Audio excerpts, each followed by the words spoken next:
नमस्कार मंडळी, यावर्षी तुलसी विवाह कधी आहे? नुकतीच दिवाळी संपन्न झाली. आपल्या सगळ्यांच्या आयुष्यातील अंधार दूर करून प्रकाशाकडे वाट देणारी ही दिवाळी आपण अगदी आनंदाने साजरी केली आणि आता आपल्या सगळ्यांनाच वेध लागले ते तुळशी विवाहाचे. तर यावर्षी तुळशी विवाह कधी आहे? त्याचा शुभ मुहूर्त काय आहे? तुलसी विवाह आपण का साजरा करतो हे सगळं आपण या व्हिडिओमध्ये पाहणार आहोत. नमस्कार, मी पूनम. मी आपल्या यूट्यूब चॅनलमध्ये आपणा सर्वांचं अगदी मनापासून स्वागत करते. जर तुम्ही या चॅनलवरती नवीन असाल तर चॅनलला सबस्क्राईब करा आणि व्हिडिओ आवडला तर व्हिडिओलाही लाईक करायला विसरू नका.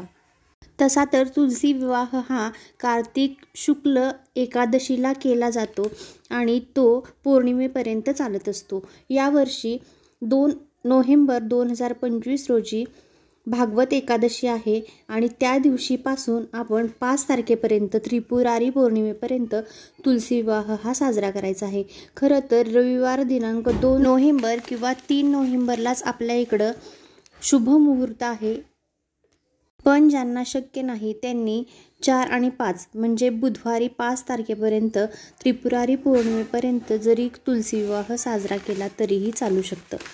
व्हिडिओत दाखवल्याप्रमाणे यंदा 2 नोव्हेंबर रोजी सकाळी 7:31 शुक्ल पक्षातील द्वादशा तिथीला सुरुवात होईल. तसेच ही तिथी 3 नोव्हेंबर रोजी सकाळी 5:07 वाजेपर्यंत संपेल. त्यामुळे 2 नोव्हेंबर रोजी प्रदोष काळात तुलसी विवाह साजरा करण्यात येईल. याशिवाय तुम्ही 3, 4, 5 या तारखेलाही म्हणजे संध्याकाळच्या टायमिंगमध्ये तुलसी विवाह करू शकता. तुलसी विवाह हा कधीही गोरख मुहूर्तावरती केला जातो. तर तुम्ही या प्रदोष काळात 6 वाजल्यापासून 9 वाजेपर्यंत कधीही करू शकता. ज्या वेळेला तुम्हाला वेळ मिळेल त्या वेळेला तुम्ही तुलसी विवाह करू शकता. तर तुलसी विवाह का केला जातो? आपल्या संसारात सुख समृद्धी नांदावी आणि नवरा बायकोंमधील गोडवा असाच टिकून राहावा, नात्यांमध्ये जिव्हाळा आणि प्रेम वाढावं म्हणूनच आपण तुलसी माता आणि बाळकृष्ण स्वरूपातील भगवान विष्णूंचे विवाह लावून द्यायचा असतो. तर याची पूजा मांडणी कशी करायची चला आपण बघूया. आधी जर तुम्ही कधी तुलसी विवाह केला नसेल तर यंदा मात्र नक्की करा, कारण घरातील सौख्य टिकून राहावं. घरात कोणाचं लग्न होत नसेल तर तुलसी विवाह करणं अतिशय गरजेचं असतं. त्यासाठी मी 2 पाट मांडून घेतलेत आणि त्याच्यावरती लाल वस्त्र ठेवून घेतले. त्याच्यावरती तुमच्याकडं जे काही तुलसी वृंदावन असेल तर ते ठेवून द्यायचं. माझ्याकडं असं छोटंसं कुंडीत लावलेलं तुळशीचं रोपटं होतं, तर ते तुळशी वृंदावन मी एका पाटावरती ठेवले आणि त्याला आपण नवरीप्रमाणे सजवायचं असतं. तर त्याच्या डोक्यावरती चुनरी टाकली. ज्यांना शक्य असेल ते चुनरी टाकतात, काही लाल ओढणी वापरतात, ज्यांना शक्य असेल तर ते साडीही नेसवतात.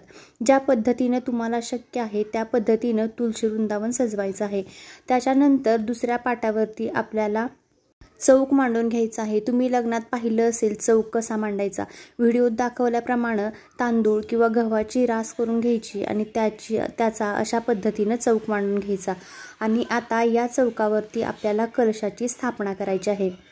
कलश स्थापन करण्यासाठी एक तांब्या घेतलेला आहे. आता त्याच्यामध्ये 80% भरेल इतपत पाणी टाकायचं. त्याच्यामध्ये एक सुपारी, एक नाणं, हळद, कुंकू, अक्षता आणि एखादं फूल व्हायचं. त्याच्यानंतर आपण याच्यावरती 5 नागवेलीची पानं किंवा 5 आंब्याची पानं जे तुम्हाला शक्य असेल तर ते ठेवून द्यायचं आणि त्याच्यावरती नारळ ठेवायचा. आणि या कलशाला स्वस्तिक काढायला अजिबात विसरायचं नाही. स्वस्तिक कसं काढायचं हे याच्या अगोदरच्या व्हिडिओमध्ये मीही सांगितलं आहे. याप्रमाणे स्वस्तिक काढायचं. दोन्ही बाजूला 2-2 अशी बोटं उठवायची. त्याच्यावरती एक नारळ ठेवायचा आणि त्या नारळाचीही हळद, कुंकू, अक्षता वाहून पूजा करायची.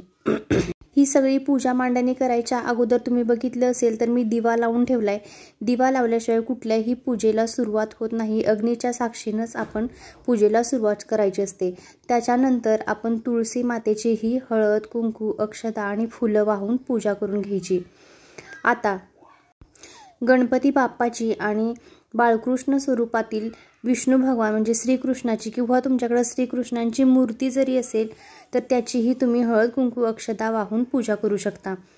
एक ताम्हण घ्यायचं, त्याच्यामध्ये गणपती बाप्पाला ठेवायचं आणि त्यांना दुधाने किंवा पाण्याने जे तुम्हाला शक्य असेल तर त्यानं अभिषेक घालायचं. अभिषेक घालताना ओम गंग गणपते नमः या मंत्राचा जप करायचा. त्याच्यानंतर बाळकृष्ण स्वरूपातील भगवान विष्णूंची ही मूर्ती घ्यायची आणि त्यालाही दुधानं, पंचामृतानं किंवा पाण्यानं, जे तुम्हाला शक्य होईल त्यानं अभिषेक घालून घ्यायचा. जर तुमच्याकडं लक्ष्मी मातेची मूर्ती असेल तर त्या लक्ष्मी मातेच्या मूर्तीलाही आपल्याला अभिषेक घालायचा आहे. या दिवशी सगळ्या देवांना स्वच्छ पाण्यानं अभिषेक घालून नंतरच त्यांची पूजा करायची आहे. आता गणपतीची पूजा केल्याशिवाय कुठल्याही शुभ कार्याला सुरुवात होत नाही. तर छोटीशी तांदळाची रास करायची, त्याच्यावरती गणपती बाप्पांना स्थापन करायचं, त्यांना ही हळद कुंकू अष्टगंध लावून फुलं वाहून त्यांची पूजा करून घ्यायची. आणि आता सगळ्यात महत्त्वाची गोष्ट ते म्हणजे बाळकृष्ण भगवानांची पूजा. तर आपल्याकडं जो छोटासा श्रीकृष्ण असतो तर त्याला एक बसायला आसन द्यायचं, त्याच्यावरती त्यांची मूर्ती ठेवायची. जर तुमच्याकडं असेल तर सजवायला त्यांना जो ड्रेस वस्त्र असतात ती घालायची, त्यांचंही हळद कुंकू अक्षता फुलं वाहून पूजा करून घ्यायची. जर तुमच्याकडं लक्ष्मी मातेचा आणि विष्णू भगवानांचा फोटो असेल तर तोही तुम्ही पूजू शकता. त्याच्यानंतर आपल्याला लक्ष्मी मातेची मूर्ती ही तुळशीमध्ये पूजून घ्यायची आहे. तर तुळशीमध्ये मी एक आसन ठेवलं, त्याच्यावरती थोडंसं अक्षता टाकल्या आणि लक्ष्मी मातेची मूर्ती मी त्याच्यावरती ठेवली. तिच्यासाठी जी वस्त्र आणली होती तर ती वस्त्रही तिला घालून घेतले. तुमच्याकडे असतील तर घाला, नसतील तर तिचीही हळद कुंकू अक्षता वाहून पूजा करायची. तुळशीमध्ये जर तुम्हाला मिळाल्या तर चिंच, आवळे आणि बोरं या गोष्टी तुळशीच्या बुडापाशी ठेवायच्या आहेत. त्याच्यानंतर माता लक्ष्मीला घरात जे काही सोनं असेल ते किंवा आपण गौरीसाठी जे दागिने आणतो तर ते दागिने घालून छान असं सजवून घ्यायचं. या दिवशी तुळशी मातेला तुम्ही नथ, टिकली, सुंदर अशी गळ्यातली, कानातली असं घालूनही तुळशीचं व्यवस्थित सजावट करू शकता. शक्य असेल तर मोठी तुळस असेल, तुमचं तुळशी वृंदावन दारात असेल तर त्यालाही आपल्याला छान अशी साडी नेसवता येते. तशी ही साडी नेसवून अगदी नवरीच्या रूपात तुळशीला आपण सजवून घ्यायचं आहे. तुळशीला अत्यंत पवित्र मानलं जातं बघा. कुठल्याही पूजेमध्ये तुळशीपत्र अर्पण केलं जातं. एखादा नैवेद्य जरी दाखवायचा असेल तर त्याच्यावरती तुळशीपत्र ठेवल्याशिवाय तो नैवेद्य देवही ग्रहण करत नाहीत. इतकं पवित्र असं तुळशी मातेला मानलं गेलेलं आहे. त्यामुळं तुळशीची व्यवस्थित पूजा करून घ्यायची, तिची ओटी भरायची. खण, नारळ, त्याच्यानंतर शृंगाराच्या वस्तू आणि आपण ओटीसाठी जे काही साहित्य वापरतो त्यानं आपल्याला तुळशी मातेची ओटी भरायची आहे. त्याच्यानंतर तुम्ही छान अशी सजावट करू शकता, दिवे लावू शकता, पणत्या लावू शकता, धूप, दीप, अगरबत्ती लावायची आणि त्याच्यानंतर आपण मनोभावे देवीला प्रार्थना करायची. आणि तुमच्या घरात दिवाळीसाठी जो काही फराळ केलेला असेल, जर तो उष्टा झालेला नसेल, बाजूला ठेवलेला असेल तर त्या फराळाचाही नैवेद्य या दिवशी देवाला दाखवला जातो.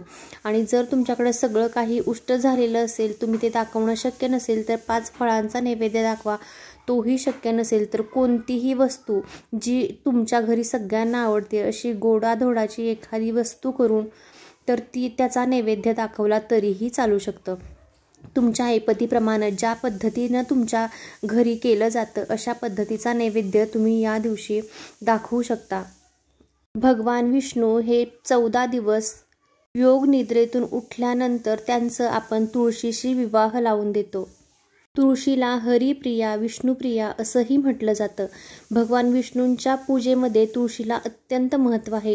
तुळशीपत्र हे भगवान विष्णूंना वाहिलं जातं, तेव्हाच त्यांच्यापर्यंत आपली पूजा, आपण केलेली भक्ती ही पोहोचत असते. म्हणजे त्यांचं नातं कसं असेल याच्यावरूनच तुम्हाला समजतं. तर आपल्या संसारातही असाच गोडवा निर्माण व्हावा म्हणून आपण तुलसी विवाह हा घरात साजरा केलाच गेला पाहिजे. अशी छान पूजा मांडणी झाल्यानंतर जे उपरणं असतं तर ते दोघांच्या मध्ये धरायचं आणि 5 किंवा 7 मंगलाष्टका म्हणून तुम्ही तुलसी मातेचा आणि भगवान विष्णूंचा विवाह सोहळा हा लावून देऊ शकता. ज्या घरात लग्न होण्यासाठी अडचणी आहेत, काही प्रॉब्लेम आहेत, त्यांनी तर या दिवशी तुळशी मातेची मनोभावे पूजा करून तिच्याकडून आशीर्वाद घ्यायचा. कारण या तिथीपासूनच लग्नसराई सुरू होत असते.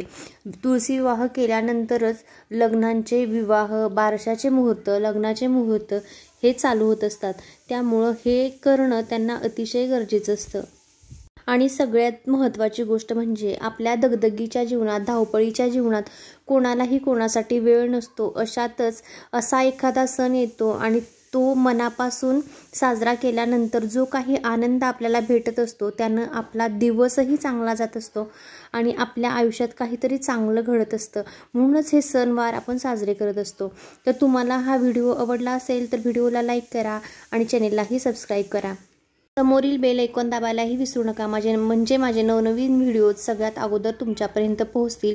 आणि जर तुम्हाला हाईप ऑप्शन दिसला तर हाईप ऑप्शनवरती क्लिक करा. म्हणजे मी सांगितलेल्या माहितीचा जसा तुम्हाला फायदा होतो तसा मलाही थोडाफार फायदा होईल. माझा चॅनेल नवीन आहे आणि मला तुमच्या सगळ्यांच्या सपोर्टची गरज आहे. तुम्हाला व्हिडिओ आवडला असेल तर नक्की लाईक करा. धन्यवाद.